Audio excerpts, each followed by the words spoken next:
Sudah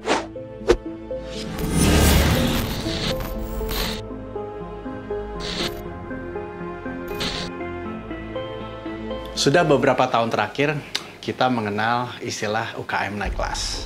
Itu bagus banget. Dorongan untuk maju artinya. Tapi, kita juga harus hati-hati. Kenapa?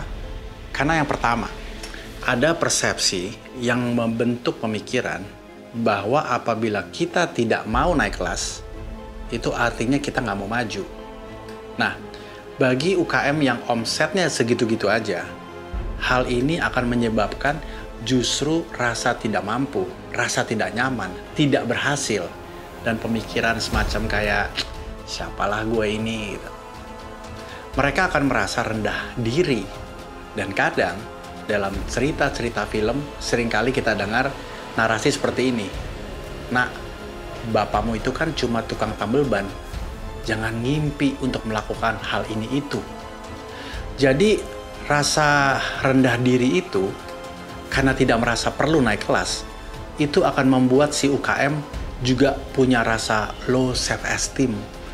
Bukan hanya dia, tapi juga keluarganya.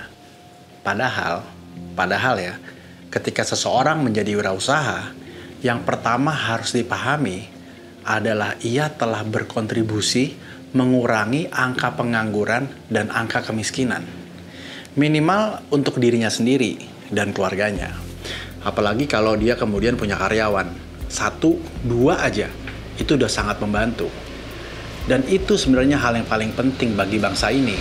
Memberikan kesempatan agar kemiskinan, kebodohan, ketidaktahuan yang selalu menjadi pintu kegagalan negeri ini bisa dituntaskan.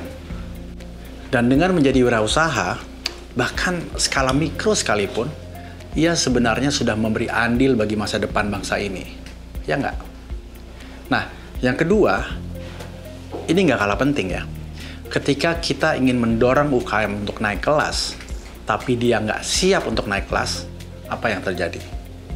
Justru usahanya bisa punya potensi untuk bangkrut. Habis, finito, cacien.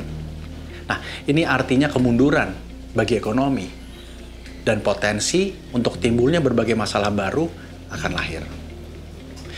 Dari dulu sampai sekarang, UKM lah yang sebenarnya menjadi garda terdepan ekonomi bangsa ini.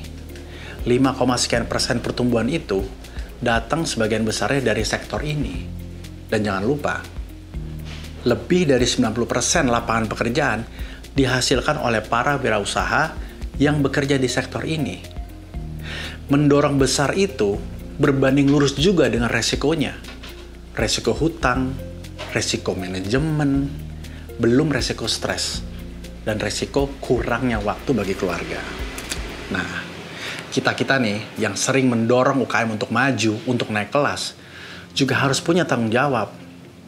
Bahkan jangan cuma ngomong dan mendorong manas-manasin untuk naik kelas, tapi benar-benar kita nggak peduli sama mereka. Kita harus berteman sama mereka sepanjang perjalanan usaha mereka. Dan itu penting banget. Karena negara ini sampai sekarang masih punya angka keberhasilan usaha yang masih sangat rendah sekali. Bahkan ada satu pemberitaan yang juga bilang, misalnya di level startup, kalau hanya 2 dari 1.000 startup yang berhasil. Nah, gimana kita bisa dorong lebih banyak kewirausahaan kalau kasusnya seperti ini? Yang ketiga ya, umpamanya nih, konsep naik kelas ini dipercaya sama semua wirausaha. Bayangkan apa yang terjadi. Semua akan sikut-sikutan. Semua akan cari panggung, semua akan cari pelatihan, dan cari kesempatan untuk ikutan pameran di dalam negeri dan di luar negeri. Dan berusaha untuk saling mengalahkan.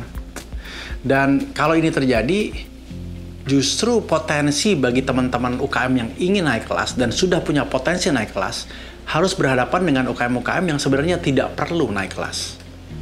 Dan ini justru menimbulkan problem-problem baru. Ini bisa bikin chaos. Nah, kita sebenarnya butuh UKM-UKM juga yang tidak mau naik kelas. Kenapa? Supaya panggung buat yang benar-benar mau naik kelas itu bisa punya ruang untuk terus tumbuh. Lagi pula kan sebenarnya sudah ada Pareto Rule kan. 20% akan menggerakkan yang 80%. Jadi kita jangan push, dorong-dorong semuanya harus naik kelas kalau memang belum mampu. Nah, kita kan juga butuh penonton. Masa semuanya mau jadi pemain? Tentu nggak mungkin. Jadi, gimana solusinya? Nah, yang pertama ya gampang. Jangan dorong untuk semua UMKM naik kelas. Baik bagi ekosistem pendukung maupun bagi UKM sendiri harus paham. Karena mau naik kelas itu butuh kesiapan mental. Dan kadang mental itu dibentuk lewat waktu.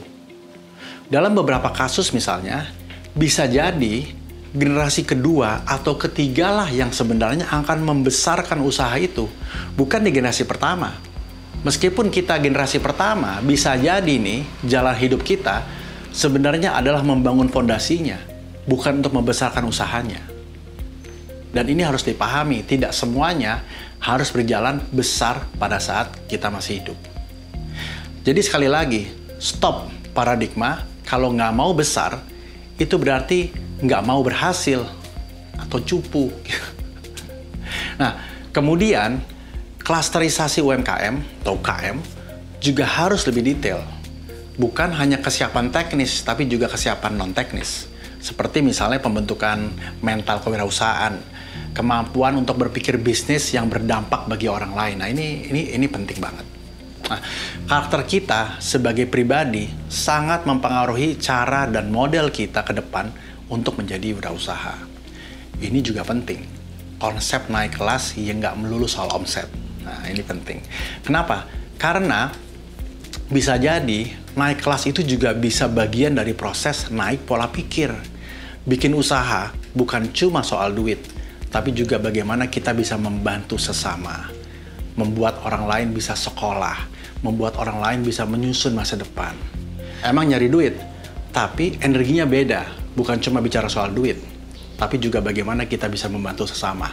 Nah, ini yang disebut juga dengan naik mindset tadi, naik attitude, naik akhlaknya dalam proses berwirausaha.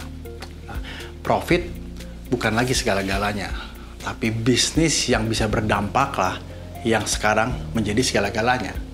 Nah, jika ada UMKM yang memang sudah sangat ingin naik kelas, itu yang penting, yang harus dikasih red carpet. Jangan setengah-setengah. Pemerintah, komunitas, kita, korporasi harus terus mendorong sebagai bagian dari pembuktian tadi.